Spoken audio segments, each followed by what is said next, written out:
ಪ್ರಿಯ ವೀಕ್ಷಕರೇ, ಮದುವೆಗೂ ಮುನ್ನ ಬಯಲಾಯಿತು ವರನ ಗುಪ್ತ ಸಂಬಂಧ. ಯಾರೆಂದು ತಿಳಿದ ವಧುವಿಗೆ ಮತ್ತೊಂದು ಶಾಕ್ ಕಾದಿತ್ತು. ವೀಕ್ಷಕರೇ, ಸಂಪೂರ್ಣ ವಿವರವನ್ನ ಈ ವಿಡಿಯೋದಲ್ಲಿ ನೋಡೋಣ. ಮದುವೆ ಸಂಭ್ರಮದಲ್ಲಿದ್ದ ವಧುವಿಗೆ ಆಘಾತ ಕಾದಿತ್ತು. ಯಾಕೆಂದರೆ ತನ್ನ ಭಾವಿ ಪತಿ ಅಕ್ರಮ ಸಂಬಂಧ ಹೊಂದಿರುವ ವಿಷಯ ತಿಳಿದು ಮದುವೆಯನ್ನೇ ರದ್ದುಗೊಳಿಸಿದ್ದಾಳೆ. ದೀರ್ಘಕಾಲದ ಪ್ರೀತಿಯ ಸಂಬಂಧದಲ್ಲಿದ್ದ ಈ ಜೋಡಿ ಮದುವೆಯಾಗಲು ನಿರ್ಧರಿಸಿದ್ದರು. ವಧು ತನ್ನ ಉಡುಗೆ ಸೇರಿದಂತೆ ಎಲ್ಲ ವಿವರಗಳನ್ನು ಯೋಜಿಸುತ್ತಿದ್ದಳು. ಆದರೆ ವರನು ಮದುವೆಯ ಸ್ಥಳ ಮತ್ತು ವ್ಯವಸ್ಥೆಗಳ ಜವಾಬ್ದಾರಿಯನ್ನು ಹೊತ್ತುಕೊಂಡಿದ್ದು, ಇದಕ್ಕಾಗಿ ಮದುವೆ ಸಂಯೋಜಕರ ಸೇವೆಯನ್ನು ಪಡೆದುಕೊಂಡಿದ್ದ. ಈ ಪ್ರಕ್ರಿಯೆಯಲ್ಲಿ ವಧು ತನ್ನ ಭಾವಿ ಪತಿಯು ಬೇರೊಬ್ಬ ವ್ಯಕ್ತಿಯೊಂದಿಗೆ ಸಂಬಂಧ ಹೊಂದಿರುವ ವಿಷಯವನ್ನು ಕಂಡುಕೊಂಡಿದ್ದಾಳೆ. ತನ್ನ ಸಂಗಾತಿಯ ನಿಷ್ಠೆಯ ಬಗ್ಗೆ ಯಾವುದೇ ಅನುಮಾನಗಳನ್ನು ಹೊಂದಿರದ ಕಾರಣ ಈ ಬಹಿರಂಗವು ಆಘಾತವನ್ನುಂಟು ಮಾಡಿದೆ.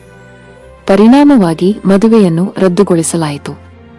ಆದಾಗ್ಯೂ ತನ್ನ ಭಾವಿ ಪತಿಯ ಮತ್ತೊಂದು ಪ್ರೇಮಿಯ ಗುರುತನ್ನು ತಿಳಿದುಕೊಂಡಾಗ ವಧು ಮತ್ತೊಂದು ಆಘಾತವನ್ನು ಅನುಭವಿಸಿದ್ದಾಳೆ. ಯಾಕೆಂದರೆ ಆಕೆಯ ಊಹೆಗಳಿಗೆ ವಿರುದ್ಧವಾಗಿ ವರನು ಬೇರೊಬ್ಬ ಮಹಿಳೆಯೊಂದಿಗೆ ಸಂಬಂಧ ಹೊಂದಿರಲಿಲ್ಲ. ಬದಲಾಗಿ ಅವನು ನೇಮಿಸಿಕೊಂಡಿದ್ದ ಪುರುಷ ಮದುವೆ ಸಂಯೋಜಕನೊಂದಿಗೆ ಪ್ರಣಯ ಸಂಬಂಧವನ್ನು ಬೆಳೆಸಿಕೊಂಡಿದ್ದನು. ವಧು ಭಾವಿಸಿದಂತೆ ವರನ ಪ್ರೇಯಸಿ ಇತರ ಮಹಿಳೆಯಾಗಿರಲಿಲ್ಲ. ಏಕೆಂದರೆ ಆಕೆಯ ಭಾವಿ ಪತಿಯ ಪ್ರೀತಿ ವಿಷಯವು ವಾಸ್ತವವಾಗಿ ಒಬ್ಬ ಪುರುಷನೊಂದಿಗಿತ್ತು. ಮದುವೆಯ ನಂತರವೂ ಈ ಸಂಬಂಧವನ್ನು ಮುಂದುವರಿಸಲು ಆತ ಬಯಸಿದ್ದ ಎನ್ನಲಾಗಿದೆ.